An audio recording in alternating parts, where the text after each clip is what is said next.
and there were too many opportunities existing in the market. Uh, right now, it's getting too much euphoric and scary in the market. So before we begin, I just want to ask you, how many of you are actually enjoying the ride? How many of you are invested more than 50% of your net worth into the market? Good. 3-4 guys? And how many of you are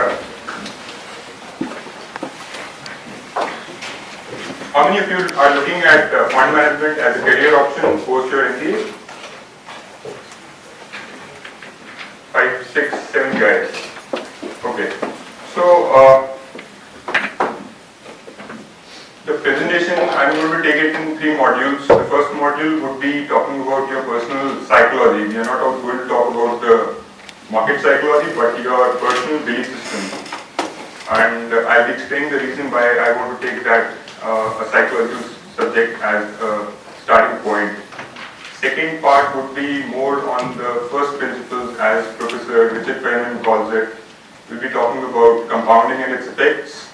And in third part, I'll get deeper into dealing with people who are actually looking at fund management as a possible career opportunity. So my name is Jagpreet. I run this firm called Value Architects. I'm a private investor and I work with few family offices. I had been doing it for last almost 13-14 years now. I passed out of MBA at Gurgaon, and immediately after the MBA, our professor influenced us to start investing our own capital. Not managing the client money, but managing your own money. So immediately after passing out, I started this firm and we started investing money in the markets. Subsequently, I joined with my professor, Professor Bakshi, who is a very well-known wealth manager in India, and we started a fund. And I worked with him for 3-4 years before I again started doing running my company on a solo basis, and he became one of my initial clients. So there is a saying in the industry that industry takes away most of the fees as it's a loss to the investors. So so the fund managers have to eat their own cooking. So we are not just eating our own cooking, rather than I would say that we are actually preparing the meals for ourselves, and we are sharing the meals with our investors whosoever wants to join us. And the way we are investing capital is that we look for companies which can compound capital over a very long period of time. The runway has to be long and visible, and we want companies who should be able to generate a decent ROC on the invested capital, and the managers and the promoters of the company should be ethical, honest, and they should have skin in the game. So our activity in the market is very low. We are, if we find one company in 3-4 years, we are like very happy and glad about it. So we are not really very active in the market, and I'll share the reasons with you as we proceed ahead. So the usual disclaimer that take it only for educational purposes. There is nothing, do not buy, sell it, or do anything on the things that we talk about here. So the first thing which I want to speak about is your personal belief systems. I had been observing my own batch, people who have passed out from India over the last 10-15 years. I have been interacting with a lot of my friends who have passed out from IIMs, ISB, and very sadly, people do not invest money into the markets. Somehow the belief system says that they are not very comfortable investing money, despite of passing out of the great colleges, despite of studying finance as a full-time subject. And even today, if I have to see, look into my batch, I think the average would be less than 20% of investment into the market, and that also is very back-footed kind of initiative which they have taken. So I want to talk about it with you guys because you are investing so much amount of money, time, energy, and if you do not, at this stage of time, change your own personal belief systems, it's not going to be benefited at all. I mean, you'll pass, you'll glide through the course, and at the end of the day, if you're not able to invest your money and manage your own capital, that will be very, very disingenuous effort, I would say. So, what are the kind of reactions which I get when I talk to people about investing in the market? So people say they are scared about the market. Market is more like a poker game. They are not too much keen to trust the advisors or the managers. And some people have burned their money, and their parents have burned their money, and therefore they are backfooted. They are not interested to put money in the market. Then people usually, if they have to invest, they would randomly go along with any recommendation which their friend would recommend or which any TV anchor would recommend. And here, I think all the influences, the social influences which come into play, which make you take a decision just on an impulse rather than a well-thought decision-making process. So I think at this stage, it's important that you should understand your own personal psychology. There's a wonderful book which Charlie Munger recommends every time. It's called Influence by Robert Cialdini. And it will tell you how salesmen would come over and what are the kind of instruments they will use to pitch different instruments to you over a period of time. And you would go along with the salesman. Your logical brain will shut down the moment somebody is there to sell you something. So that is the important book you must read. So how do we form beliefs? We usually form beliefs by talking to our friends, talking to our parents. We look at people who have burned their fingers or actually made money in the market, which are very few. And slowly, we keep on building this hypothesis in our mind that market's risky hai, ya there is a danger to invest in the market. So the idea of the first part is that unless and until you change your thinking and accept the market as a volatile but a gainful instrument tool available to you, you will not be able to proceed ahead. No matter how many statistical theories you are able to study, no matter you can quote Warren Buffett and Charlie Munger, but when the decision-making time comes, you will not be able to take a decision. So how do you change your hypothesis about the market? So there are 3-4 methods by which you can change your hypothesis. First is you solicit information, you form a hypothesis and you keep on testing it, experimenting with it. Slowly you experiment with it. The second is that you figure out people who have actually done well.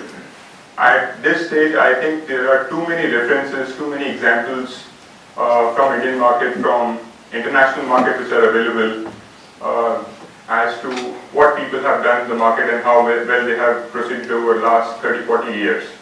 And then most importantly, you figure out few mentors in your family, in your social circle, somebody who can guide you, somebody who can uplift you. You figure out few mentors and you follow their footsteps. So I think this is the base of psychology of investing. Very important if you are able to deal with it right now when you are in the MBA college itself.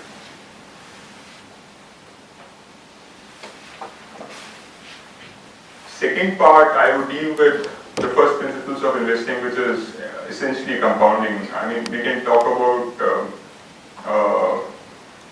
extreme theories which institutional investors use, but this is the basics of investing and value investing per se.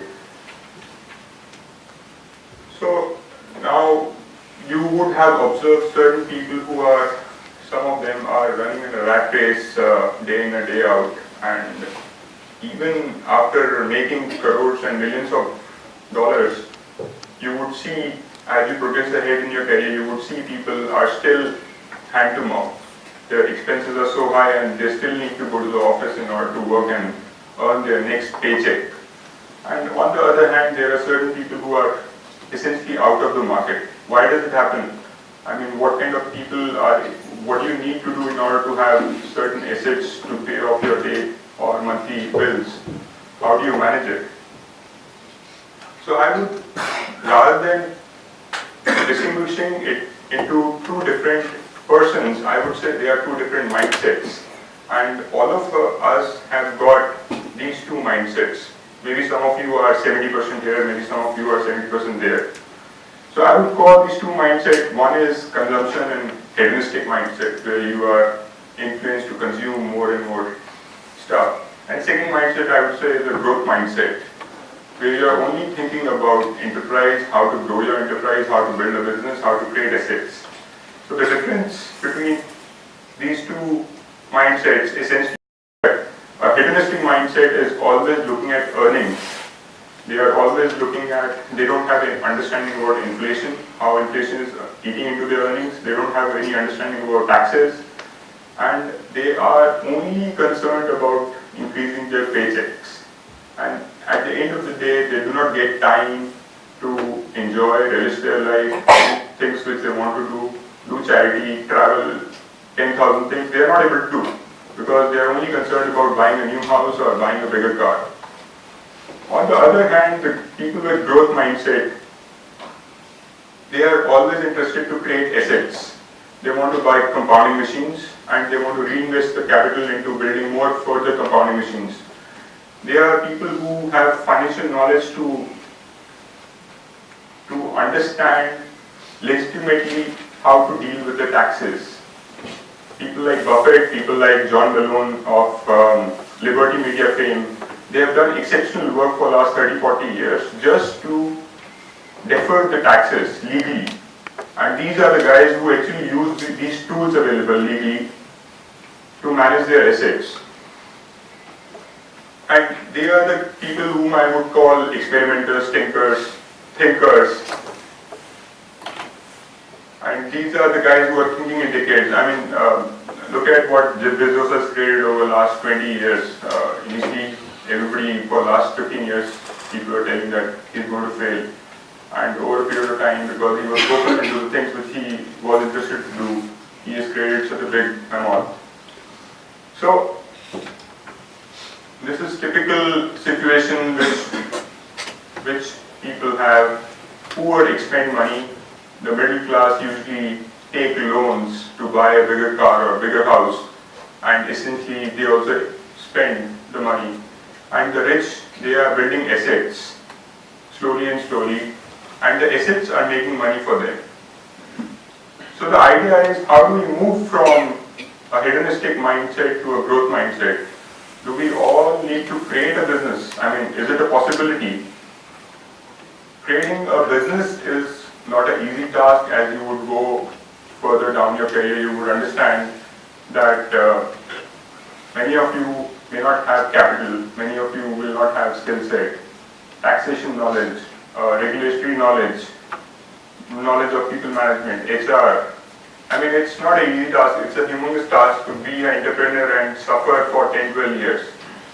So the only alternative, what is available to rest of us, is to buy up assets from the security markets. So security markets is a place where we can buy chunks of businesses available which are traded every day, and we can wait till they get to our prices and we can acquire them at our own prices. So how do security markets operate? How do personal finance growth takes place? It's a basic compounding equation which all of us know. And in this compounding equation, you will see that as the time proceeds, in the initial first few years, your rate of growth would be very low. But as time proceeds, maybe in 7th, 8th year, you will be making as much money as your initial capital which is invested into the market. So incrementally, with time, your asset base keeps on growing and your earnings also keep on growing. And this is a famous quote by Albert Einstein, who said, compounding is essentially the eighth wonder. Better you understand it right now. So graphically, if we have to represent, if we see over a period of 7, 8, 10 years, you would, even if you start investing, you would see that not much growth will take place. But all of a sudden, after 10th or 12th year, it will boom up. I mean, you would have heard this famous quote that Buffett has generated 90% of his wealth after the age of 70, 75. So this is how it works. So I have certain videos which are embedded inside this presentation, which are there in somewhere in the lecture notes. I would encourage you to go ahead and check out whenever you get time. And businesses follow this same line of compounding. Stock markets is erratic around this line of compounding. It goes up, it goes down. It is semi-psychotic animal, as Benjamin Graham had called it. And you can't predict it. You can't figure it out when it is going to go up and how long it is going to go up or stay there. So you got to accept whatever returns you are getting for a shorter duration of time. You have to accept. But you also have to understand that essentially your returns will always follow the line of compounding. It can never differ beyond a line of compounding over a long period of time. Buffett has famously said that in short period, market is a voting machine, but on a longer time scale, markets are more like a weighing machine. So the same graph I have represented again to show if you increase your rate of growth or rate of compounding, results would be drastically different in 10 years. And the same thing again shown that if you start investing at the age of 20, 22 versus somebody who starts his investing career at the age of 35, by the time you reach 40, 45, your return profile and your asset profile would be massively different.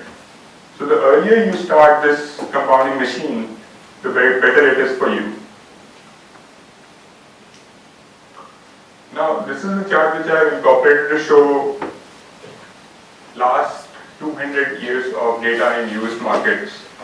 And I was surprised, a lot of people are doing MBA and they were interested in debt market or buying real estate. So somebody has done a study to show how different asset classes has worked out over the last 200 years.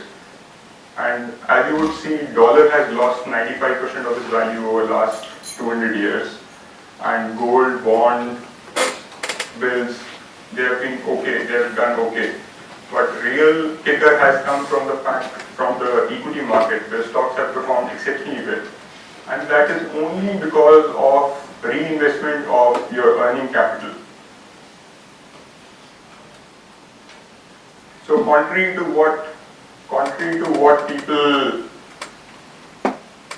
people think about holding cash versus holding stocks, most of the fund managers who are into equity markets, which are into value investing, they think that cash is possibly the worst asset class. It may give you an optionality when you're managing a portfolio or managing an allocation, it may give you an optionality, but it's the worst asset class to us to hold.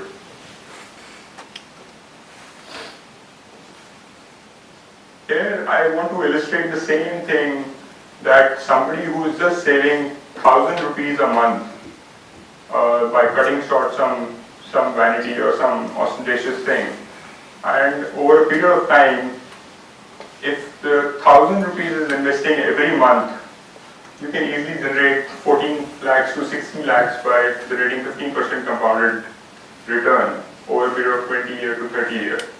Now, some of you might be interested to learn very complex strategies about money management. Compounding is not complex. It is a universal certainty, and it's a mathematical certainty that if you keep on doing it regularly every month with a discipline, with a systematic process, you are going to build up a very large asset base over 10, 20, 30 years. It's a very systematic process, zero cleverness, zero complexity involved in it. So the question comes, what we can control and what we can't control in this market. And all of us, when we speak about the things, we are mostly focused on the return part. We never talk about the risk part, we never talk about the longevity part. So anybody you want to talk to in the market, my CAGR is 15%, somebody's CAGR is 20%, third guy will say 25%. They are only concerned about the return part, and that is how most of the investors want to judge a fund manager or an equity investment.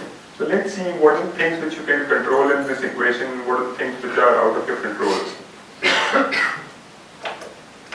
So let me tell you, R is not in your control. No matter how much smart you are, how many MBA degrees you can fetch, R is, over a short period of time, is beyond your control.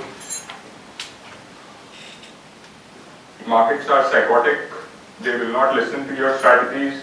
You will not be able to hedge. We have seen so many guys trying to do that, and even the best of the fund managers, they have lost a lot of money by trying to control the return part over a shorter time frame. That is the reason Buffett never talks about a shorter time frame. He says, I'm buying businesses for keep. Returns will vary over a period of time, which is okay. You have to accept this part that returns over a shorter duration would be very, very different. If you're not about the markets, do not try to do it yourself rather than have some professional help. Amateurs definitely get slaughtered in the market, and all of you must be knowing about the stories. Even professionals and MBAs don't make a lot of money. I mean, the best of the professionals, HDFC fund manager Prashant Jain, he's one of the best ranking fund manager and ethical, honest guy. And for a short period of time between, I think, 2011 and 15, his fund was trading the index. So over a short period of time, you can't beat. In US right now, as we speak, there are umpteen number of investors who are like rock stars of yesterday. There's a guy who was running a fund called, there's a guy called Bill Ackman. There's a firm called Sequoia. There's a person called, somebody who was managing a fund based in Florida. I'm forgetting the name of the person. And all of these guys, they were like rock stars, and their names have appeared on the magazines. Bill Gross is there. And they have done some mistakes over a period of time, and they get slaughtered. So don't think that by deploying strategies or complex formulas, you will be able to beat the market over a shorter period of time frame. Sitting outside, you can't judge a fund manager. If somebody asks you to rank the mutual fund managers existing in India or do a ranking in US, it's impossible, because for a shorter period of time frame, what's going to happen, we do not know. Seth Klarman is one of the biggest hedge fund managers in US, and he was running a Baupost group fund. And in 90s, they were really trading the index. Even Buffett at multiple stages, he has indicated that they were not doing well. Julian Robertson in 97, he had to shut down his fund, and he was a rock star for 20 years. So different guys sitting outside, you can't figure out what are the kind of decisions that they are taking, and whether those decisions are going to perform or not perform. So we'll talk about how to overcome this problem. Prashant Jain, very popularly, I think he took a big stake in infrastructure companies when the 2014 elections was supposed to take.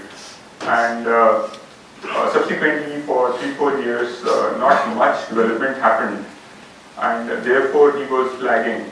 So it's very difficult to pinpoint on the strategy or to figure out what a fund manager intends to do.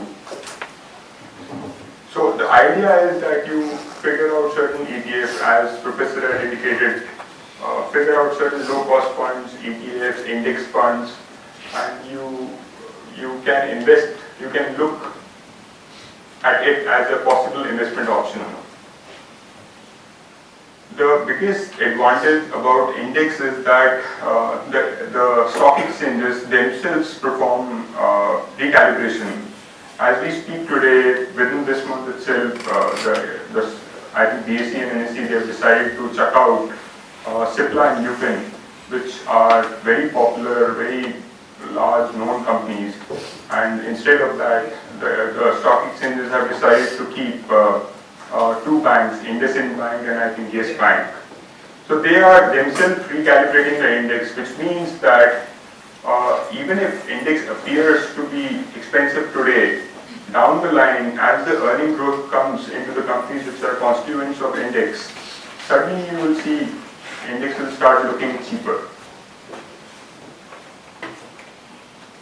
Now the second component of the equation is the time part, from where we get the compounding.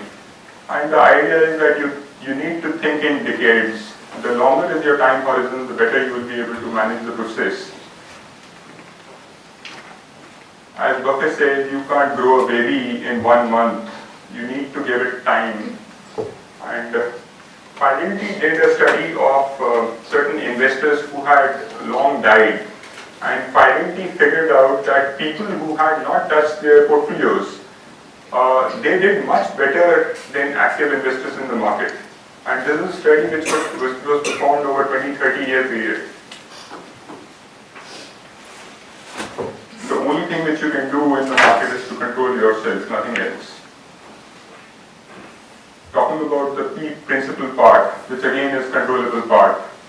So you can do SIP if you want to do, or you can calibrate how you want to make your money inflow into the market over a period of time. Volatility is a big part of the markets, and volatility is a friend.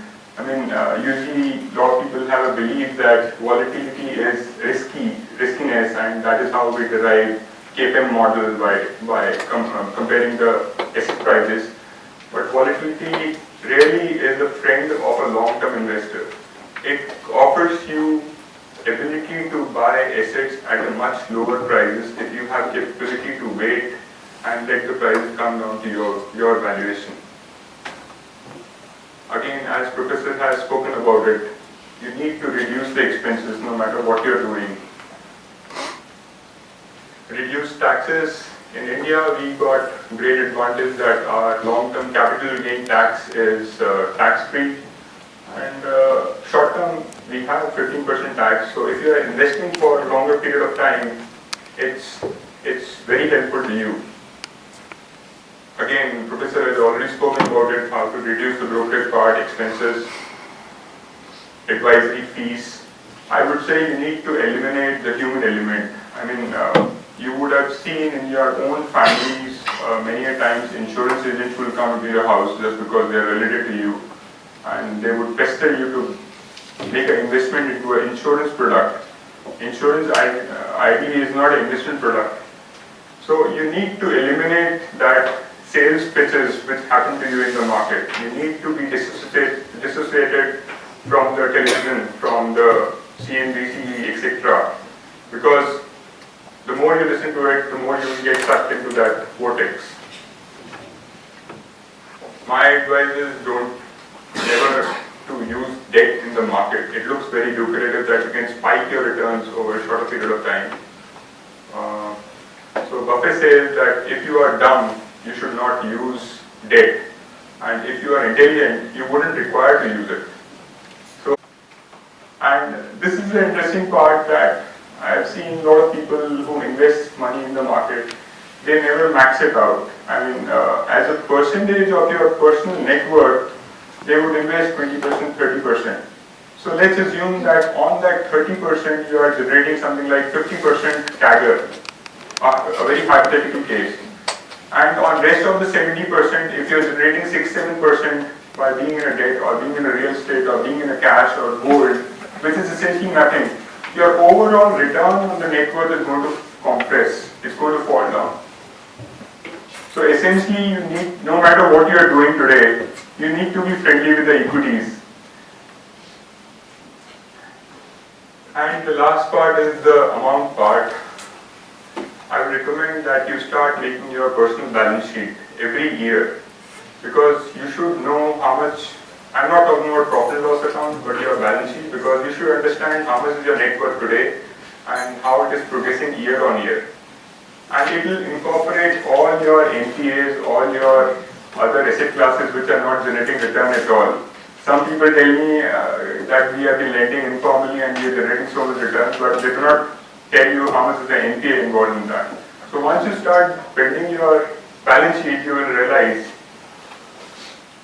again, find out the return on your net worth, not on the invested capital. Most of the, as you progress ahead, you will find this quickly in the market that people talk about IRRs on one or two investments which they have made, and which gives a very different picture. Private equity funds, some people might try to give you a different picture, but when you start looking at the entire net worth, you will understand how much is the return on net worth which you have made.